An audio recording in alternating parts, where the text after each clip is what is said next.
Good morning! Kain tayo. Korean noodles with egg. Tipid ulam number 2. Di mawawala ang kape. Coffee. Coffee lover tayo, guys. Yan. Good morning, Sunday. Higop tayong sabaw.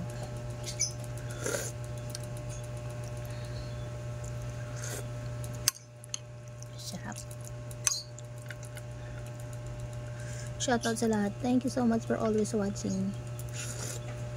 Good morning, Sunday. Ito maaraw na.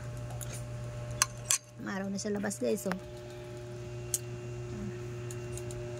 So, ito ba? Para-paraan mag-vlog. Ito ang aking agahan.